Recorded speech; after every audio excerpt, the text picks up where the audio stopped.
importantes porque son 52 áreas. Entonces vamos a ver las que más nos interesan y que más ocupo que se aprenda. Así que vamos a empezar a ver la primera diapositiva. Sale, a ver, Dice, se inicia a través de estudios que hizo Paul Broca en pacientes con problemas de lenguaje, los cuales presentaban alteraciones en determinadas áreas del corte cerebral. Entonces, hubieron 3 médicos que empezaron a identificar algunas partes del cerebro que hacían algunas funciones específicas, entre el que está el Paul Broca, que ahorita vamos a ver unas áreas que así se llaman también, de Broca.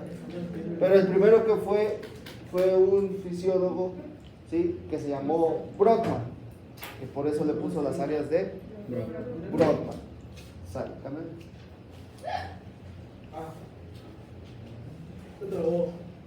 Sigue. Clasificación funcional del córtex cerebral.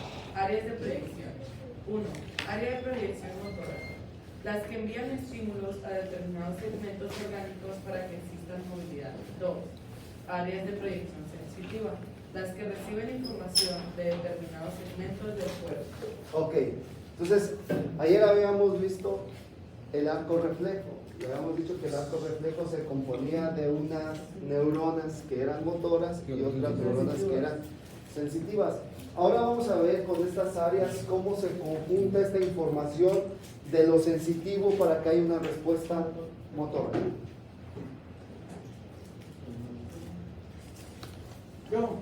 Áreas de asociación. Su rol consiste en interpretar la información que llega a las áreas de proyección. Se encuentran ubicadas en la región más posterior del cerebro, lóbulo parietal, temporal y occipital, relacionada con la percepción visual, auditiva y con información de los órganos de los sentidos relacionados con la ubicación espacial del cuerpo. En el lóbulo frontal o el área de asociación prefrontal, que está relacionada con la planificación y control de conductas y con el pensamiento abstracto. En el área límbica, la cual está relacionada con la emoción y la memoria, será. Vamos a ver. Continúa. A ver, hay que poner mucha atención en esto, porque ahorita vamos a hablar de áreas primarias y de áreas secundarias, que son las áreas de ¿qué? ¿Qué quiere decir? Es donde llega la información primero a la área primaria, y en la mayoría de las áreas de asociación es donde se guarda esa información. ¿Sí? Y si no hay esa área de asociación, no se lleva a cabo una respuesta.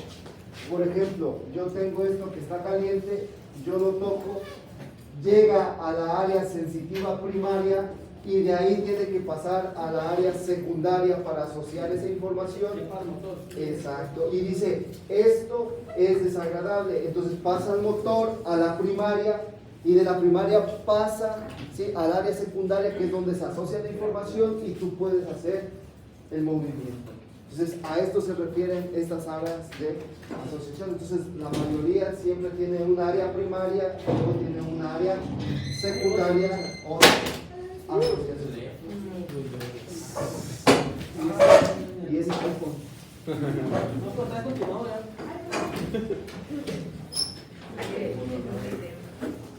Y ya les puedo la pantalla de arcoíris.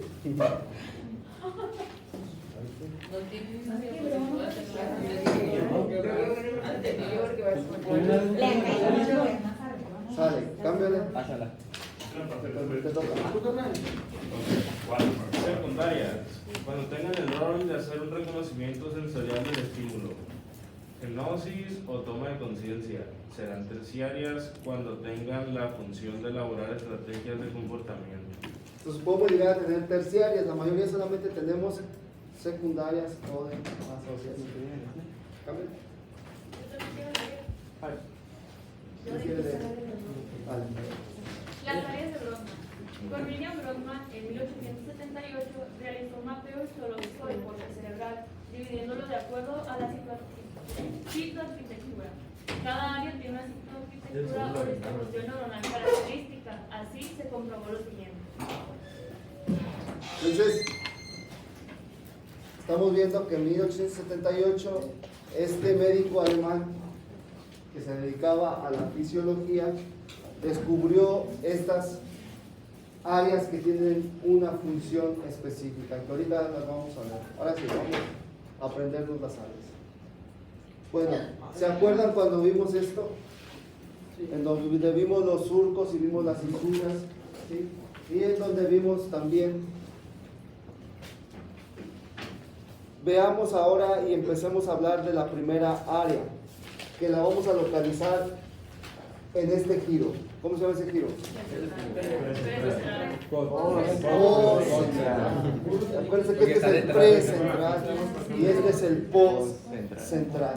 Vamos a hablar primero el post-central y después pasaremos a ver el pre-central. En el post-central vamos a encontrar el área sensitiva. Y el área sensitiva se divide en 3 números. El área sensitiva, Brodmann se dio cuenta que estaba de esta forma, y a esta área le dio el número 3. Luego marcaba otra línea, y a la línea del medio le dio el número 1, y este es el número 2. Entonces, el área 1, 2 y 3, que se localiza en el giro post-central, es el área sensitiva primaria. Como si no tuviéramos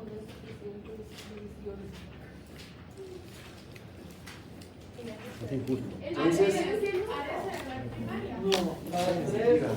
entonces, en el giro post-central, el área 3, 1, 2 es el área de Brodmann sensitiva primaria.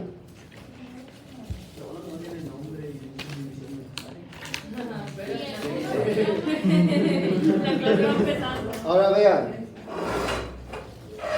¿cómo se llama este giro? Este se dividía, aquí estaba y se dividía así en 2. ¿Cómo se llama? Exacto, el giro parietal superior y el giro parietal inferior. En el giro parietal superior se encuentra el área 5 y 7, que esas áreas son las áreas secundarias o de asociación sensitiva. ¿Qué quiere decir? Aquí se guarda toda la información sensitiva. Entonces llegan las neuronas que vienen por acá. ¿A dónde llegan? Al giro postcentral, recibe toda la información, que ese es el área primaria, y de ahí la manda al área secundaria o de asociación, que es la 5 y la 7, y ahí transforma la información, ¿sí?, de todo lo que han aprendido. Por ejemplo, ¿sí?, si tú metes la mano a la bolsa, ¿sí?, puedes sacar una moneda o puedes sacar un billete, y tú, sin verlo, ya sabes qué es, por esto que se asocia y se tiene aprendido y se tiene almacenada esa información. Entonces te metes la mano, sientes y dices, no, ese es como de A20, necesito una de A5, este es como de A5, ya sabes, y la sacas.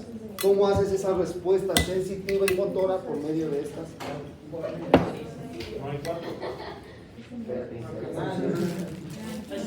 Pero él lo hizo porque dijo, no, los estudiantes de medicina son muy inteligentes, entonces hay que ponerles algo más difícil para... ¿Por qué? A ver, ¿por qué no le puso 1, 2 y 3? ¿Por qué le tiene que poner 3, 1 y... Ok, veamos ahora el otro giro, que es el giro ¿qué? Precentral. Ese es el giro ¿qué? Motor, por lo tanto es el área ¿qué? Es que se la tiene que ir aprendiendo, porque yo nomás te voy a preguntar, a ver, dime el área motora, ¿qué número es? 4. ¿Y dónde se localiza? En el giro precentral. Este es el área motora primaria. Precentral. Es el área motora primaria. Entonces, se dan cuenta, es muy fácil aprenderlo. En el giro precentral y en el giro postcentral son áreas primarias. Y a un ladito de él están sus áreas ¿qué? Lo mismo pasa acá. Por lo tanto, acá se forma otro, ¿sí? Y este va a ser el área número 6. Y el área número 6 es el área de asociación o área motora secundaria. ¿Qué quiere decir? Ahora todo lo motor lo tenemos registrado ¿dónde? Acá. Y vean qué interesante es. Cuando nosotros tenemos una enfermedad que se llama EPC, que es un evento vascular cerebral, principalmente de tipo trombótico, que quiere decir viene un trombo, ¿sí? Y obstruye la arteria cerebral media, que eso vamos a ver mañana, quien irriga a esta parte, dejan de irrigar toda esta zona, y si es del lado derecho, el paciente siente una parálisis del lado izquierdo y pierde también la sensibilidad. Pero que va a tener dañado al lado derecho. Entonces, puede ser más específico y que se quede solamente en el giro precentral. Entonces, el paciente sí va a sentir, pero no va a moverse. O al revés, puede ser específicamente en este y el paciente mueve todo, pero pierde la sensibilidad. Entonces, ustedes, cuando vayan al hospital y se aprendan eso y van a un evento vascular cerebral, ya van a poder diagnosticar al paciente y saber qué áreas están afectadas y con la clase de mañana, aún más, qué arteria está obstruida. Sí, la importancia es que se lo tienen que aprender porque esto ya es hacer medicina. Ya les digo un paciente y ustedes ya saben, hey, tal área está afectada y está la arteria. Ya saben qué poner en la nota. ¿Sí o no? Ahí está, Raúl. Y llegan mucho. Esto lo vemos todos los días en ¿En qué urgencia. área más es la más afectada? La esa dos, la motora y la sensitiva. ¿Qué receta? Puro que se caiga la moto, va. Puros que se caen de la moto. Ahora vean, en esta parte superior vamos a encontrar otra área, que es el área número 8.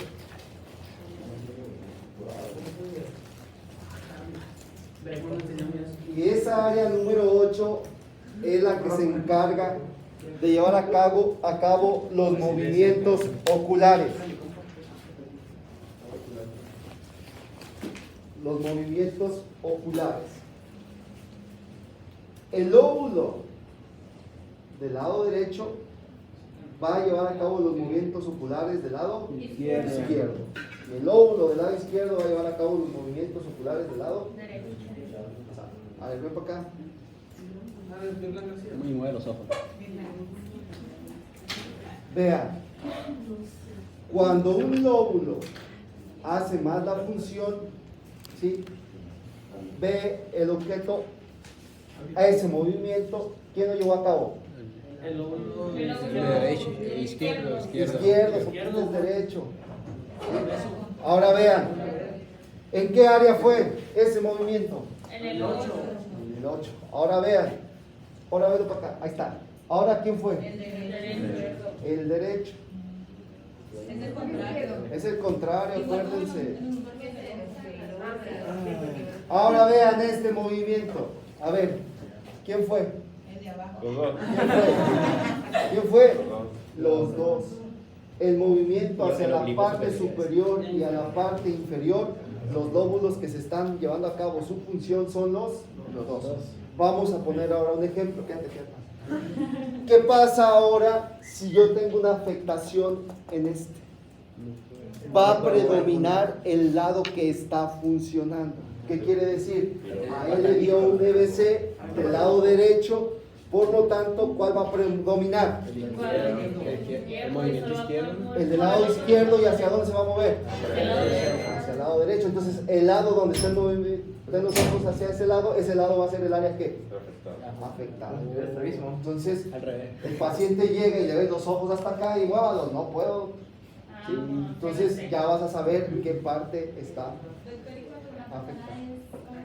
Y ahí que se tendría que hacer. No, ese es un defecto. Cuando veamos el ojo y veamos los músculos del ojo, vamos a aprender algo que se llama estrabismo, que es un defecto no, es un defecto. A ver, entonces, ya vamos aprendiendo las áreas y qué función tiene cada una de ellas y la importancia que tiene que nos las tengamos que Pueden profe antes de que aprender. Ahora vamos a ver. ¿Qué será una persona con EBC? ¿Qué seguimiento se Ya se fue a lo. Ya le empezó así. Acuérdense que Raúl nos va a dar una clase de EBC. El EBC se divide en dos, ¿sí? Trombótico, embólico y hemorrágico. Ahorita estamos hablando del embólico, del trombótico. ¿Qué quiere decir? Que hay un tapón que está obstruyendo la arteria. La medicina es bien fácil. Si hay un tapón, ¿qué tengo que hacer? Tapar. Sí, es fácil. Dani, no sé. Ahora, Meterle ¿de factor de cuántos coagulación. tipos de tapón hay? Porque hay que ver ahora qué tapón es. Puede ser grasa o puede ser sangre, un coágulo. Entonces, si es grasa, tenemos que dar un tratamiento, y si es sangre, tenemos que dar otro tratamiento, que es la sangre. Entonces, ya, exacto. ¿Qué hacemos, por ejemplo, cuando es sangre? Pues damos anticoagulantes. Pero primero tienes que saber si es hemorrágico o si es que embólico, porque imagínate que sea hemorrágico y le das anticoagulante, no, va a sangrar más. Entonces, antes haces una tomografía y en las tomografías cuando las veamos les voy a enseñar cuándo es hemorrágico y cuándo es trombótico. Ok, vamos a ver la siguiente área. La siguiente área la vamos a localizar en el lóbulo frontal, que es el área 9, 10, 11 y 12 que se ve por la cara medial, pero lo vamos a poner por acá. Pero este es en la cara medial, en esta cara no se ve, pero se ve por la cara medial. Entonces tenemos el área 9, 10, 11 y 12, que son las áreas que se llama, esa área se llama la área prefrontal. Sí. Entonces, si yo te pregunto en el examen, ¿cuál es el área prefrontal? Tú vas a decir el área 9, 10, 11 y 12. No está tan difícil esta área. Prefrontal. Entonces, esto en la parte externa solamente vemos el 9, el 10 y el 11. El 12 la vemos por la cara medial.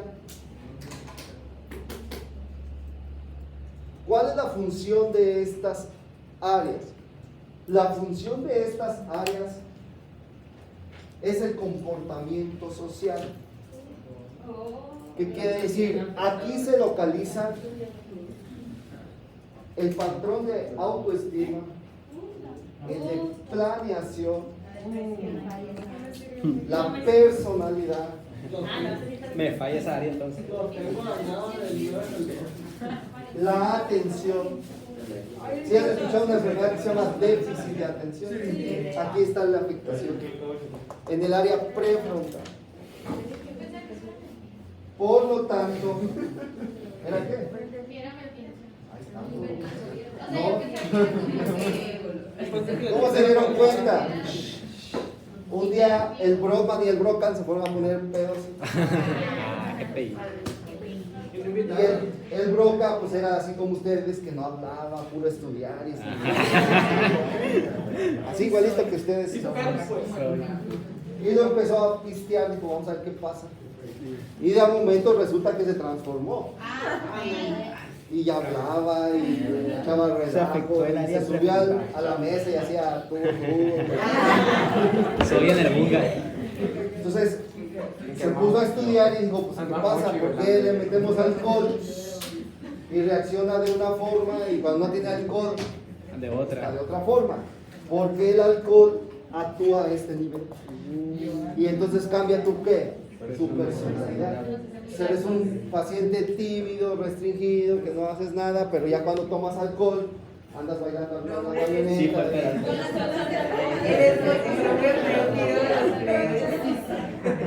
Cuando miren, aquí está afectado esta área. Así los que tienes de las fiestas que han visto que miren, el Anthony en la clase y luego cuando se afecta su área prefrontal. ¿Qué me supo? Entonces, este es el área importante que nos da nuestro comportamiento social. Cuando tenemos una alteración, por ejemplo, ¿sí? Vamos a ver que después hay un área también ¿sí? Que nos va a ayudar a estudiar, por ejemplo, los criminales en serie. No sé, nunca se han puesto a pensar por qué hacen eso, porque tienen trastornos a nivel de este tipo. Entonces, este es el área. También hay Habrá que seccionarlo. que presentan diferentes personalidades, ¿no? Y es esto. Es esto. Todo lo que ven allí en las series. Les hacen unos que les ponen unos electrodos, no sé si han visto unos electrodos en la cabeza, y que son los que hacen que estimulan esto para ver tratar si cambia su personalidad. Exacto. Yo quiero. También Quiero la saber. esquizofrenia también es de De ahí viene Todo lo que sea. Era un saco. Todo comportamiento. todo comportamiento viene de esta área en el área desafectada. y de un sistema que se llama el sistema límbico. Y el sistema límbico también nos ayuda para las emociones, para la memoria. O sea, que los antidepresivos van a ese lado. Van a ese lado, van al área prefrontal y van al sistema límbico, que son las dos áreas grandes que son del comportamiento y que son las áreas que estudian los psiquiatras, porque ahí se lleva a cabo todos los comportamientos anormales de las personas. Profe, porque si el alcohol es un depresivo, pues. Hay un bueno. lo toma la Así como Pues- el cristal es un excitativo y lo consume la gente. Por la, sí,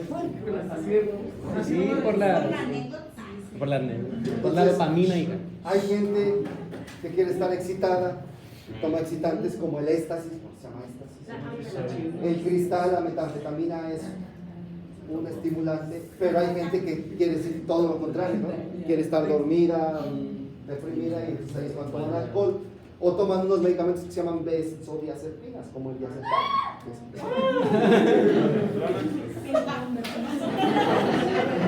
A ver, hasta aquí vamos bien. Sí. Luego, esto lo encontrábamos tanto en el giro frontal superior como en el giro frontal, ¿sí? Medio y el giro frontal inferior. A ver, aquí en el giro frontal inferior había dos surcos, Ah, sí. ¿sí? Que era uno que venía por acá y otro que venía por acá. ¿Cómo se llamaban esos surcos? ¿Cómo se llamaba este? El anterior, muy bien. ¿Y este? El ascendente, muy bien. Y me daba tres giros. El giro orbitario, el triangular y el opercular. Muy bien. ¿Ya hacen el examen? No. Es que estamos con el bioquímico Vea, ahorita. el giro orbitario es donde se localizaba el área 11. Por lo tanto, en el triangular y en el opercular se encuentra el área 44 y 45. En el giro triangular. ¿Para qué ponía pedo, broma? El triangular es el triangular es el Entonces, en el giro opercular está el área 44 y en el giro triangular está el área 45. Qué drástico. Y que ya su compañero dijo, son las áreas de quién? De Broca. Que no era el área. ¿Puede ir 44? El giro ¿De qué opercular. ¿De qué se trata esas áreas?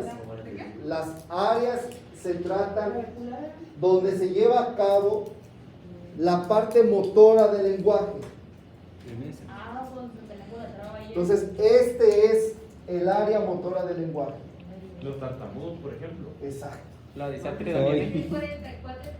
44 y 45. ¿Cómo se dio cuenta Broca que había esto? Se trababa. Él era médico y en un evento que estaban haciendo un tren allá en Europa, un trabajador había una varilla y se la clavó en el ojo. Fracturó la porción orbitaria de la órbita, el techo, y llegó a esta área. Llegó acá. Entonces el paciente le sacaron la varilla, estuvo en coma y en cuanto salió del coma, el paciente movía todo, hacía todo, tenía sensibilidad de todo. Lo único que no podía hacer era ¿qué? Hablar.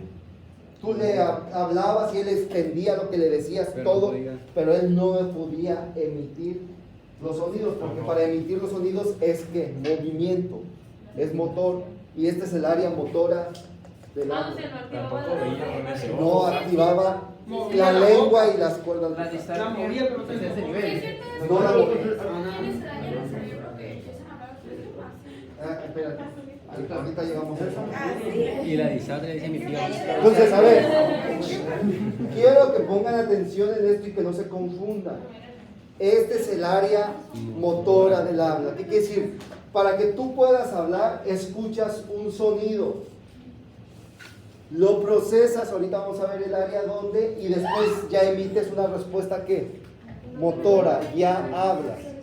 Si yo te digo, hey, lee esto, él escuchó primero y después él sabía que tiene que leer esto y empieza a hablar. Entonces los pacientes que tienen afectado esta área sí entienden todo lo que tú les dices, escuchan, pero a la hora de querer emitir el sonido no pueden.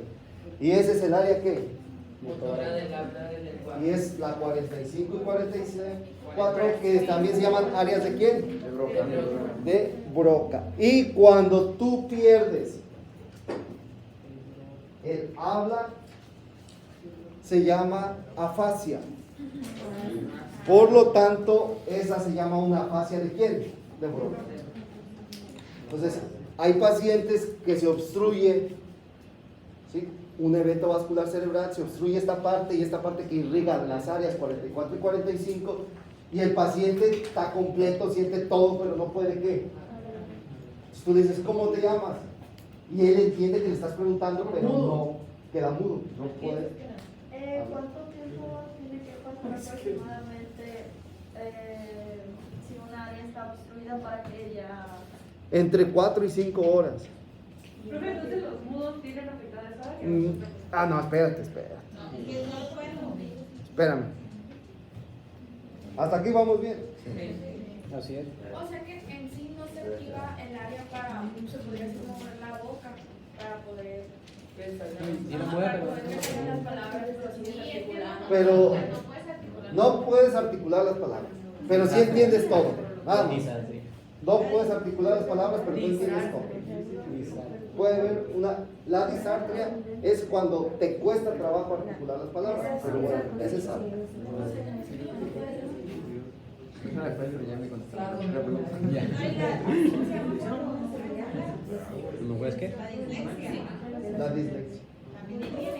También. Después acá tenemos, vean, el área 39 y 40. ¿Qué giro es ese? Exacto, el giro parietal inferior. En el giro parietal inferior está el área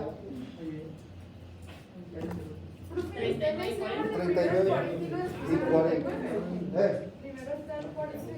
Sí, así es ese orden. En el giro orbitario, ¿qué área estaba? ¿De La cuál? 11. En el orbitario estaba la 11. Sí, el 11. Acuérdense que el 2 está por la cara mediana. Ok, en esa área que es el área 39 y 40, es el área de las matemáticas y la lectura. Ay, no se me Ahí es donde está el área de la lectura, está el área del cálculo. Siempre la tuve bien desarrollada entonces. Entonces, los que les cuesta trabajo las matemáticas, pues ya saben sus áreas afectadas. Los que no quieren, les gusta la lectura, pues ya saben su área afectada. Y si te gusta la matemática y no la lectura. La mitad. Sí. Ahora el 4 deja de ser Parietal inferior. Parietal inferior. Ahora ya que estamos aquí, vamos a ver el occipital. El occipital, Aprovechando ya. en esta cisura que es la calcarina, ¿se acuerdan? Todo alrededor de la calcarina está el área 17, que es el área visual primaria. Ahí llega toda la información. ¿Y dónde se guarda? En el área 18 y 19, que ese es el área secundaria o de asociación. Las áreas 18 y 19. Ahí es donde se guardan todas las noxias que visuales.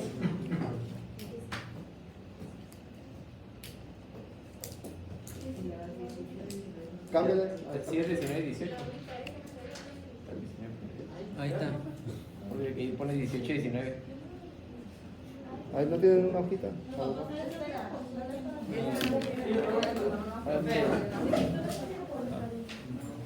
¿Te lo pasamos, doctor? ¿Sí? Ah, muy bien. Voy a sacar el término del tema como todos los profes. ¿Cómo que el tema de la Antonia? Yo pensé. Como que es mi tema también ese.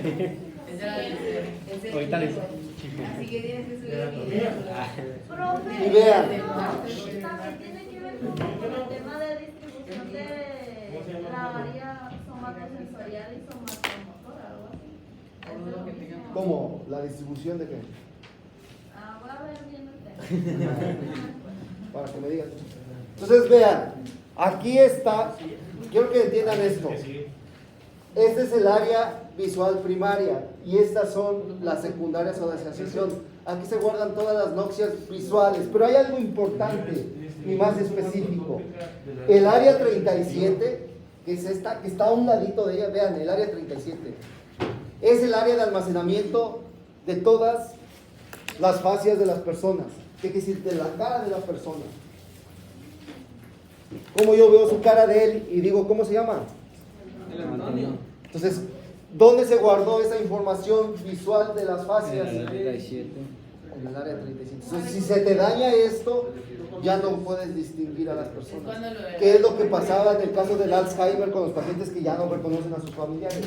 Porque se afecta a su área, ¿qué? 37. 37. Cuando se acuerdan y después no, es cuando la tienen medio afectada. No, hay una que se llama demencia senil. La demencia senil por lo regular se llama senil porque es de pacientes adultos. Acuérdense que todo este cerebro está irrigado. Y cuando el paciente ya está adulto, las arterias y las venas se hacen duras y ya no les llega oxígeno a estas zonas y empiezan a perder. Y de acuerdo a la cantidad de neuronas perdidas, pues es la cantidad de información retenida. Pero nada, el me llega. Entonces hay algunos que no sé si se han dado cuenta y le preguntan de 1950 y se acuerdan todo. Pues te acuerdas de ayer y dicen, no, ayer no me pregunten, no sé nada, pero de 1950 me saben todo. Entonces, Doctor, pero si se acuerdan de algo de mucho, pero dijiste algo hace 3 minutos y no se acuerdan. eso se llama demencia. Esa es la diferencia que hace contra el Alzheimer y la demencia. ¿Cómo yo sé? Porque los dos pierden la memoria. Pero ¿cómo yo sé que es demencia y es Alzheimer? En el Alzheimer pierden todo, lo de 1950, lo de hace un rato, pierden toda la En el memoria. área de asociación. Pero los de demencia solamente pierden lo reciente, pero los viejos se acuerdan de todo. Y el área de asociación tiene un área secundaria, por ejemplo, que reconoce una persona como si fuera otra. Aquí está el trastorno. Aquí se guardan todas las fascias y cuando hay una alteración ahí, acuérdense que el cerebro se maneja por electricidad.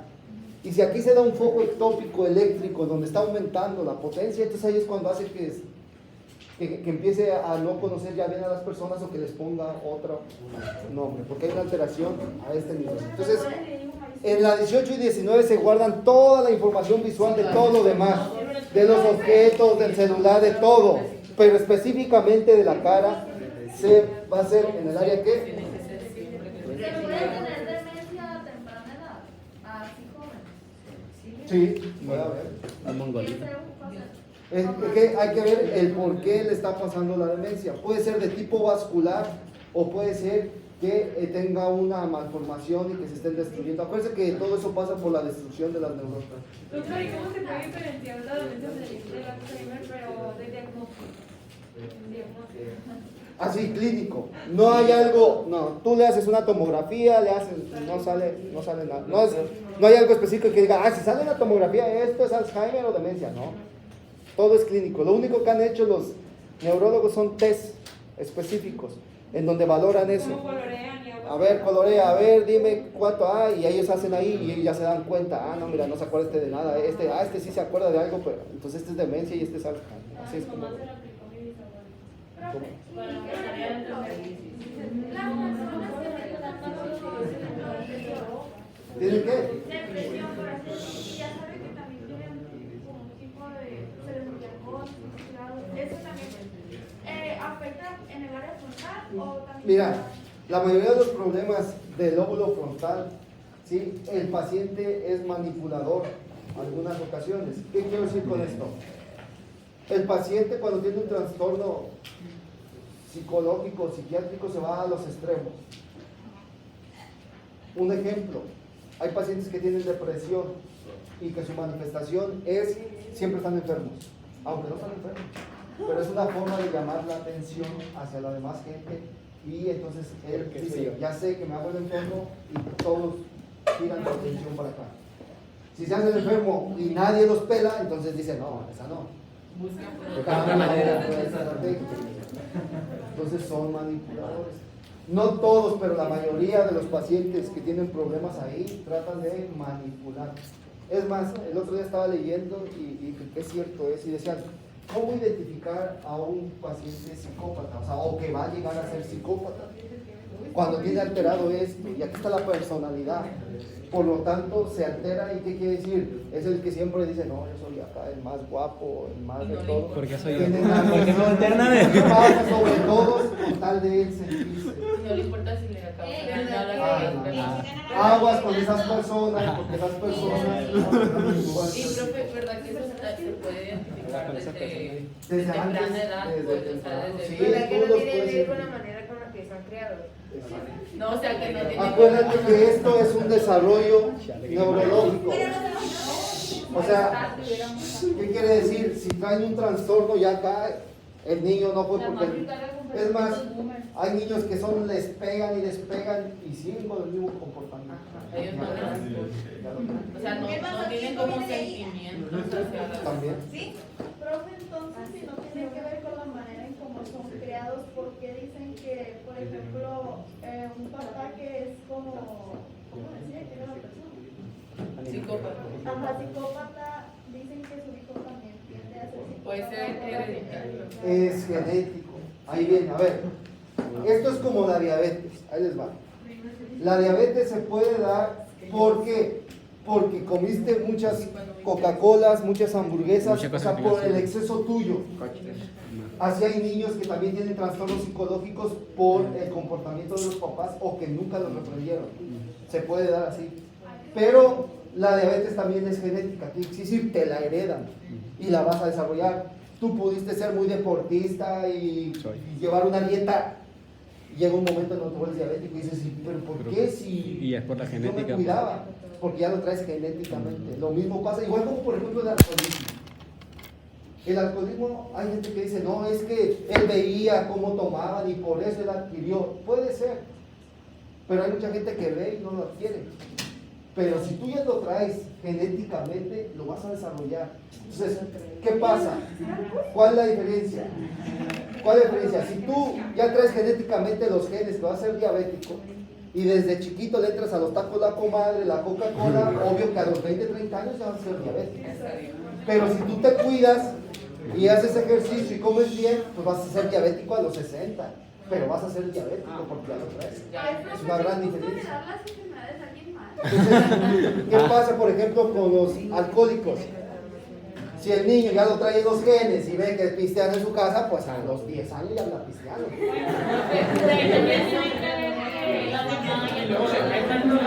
Pero a ver, pero si lo trae genéticamente,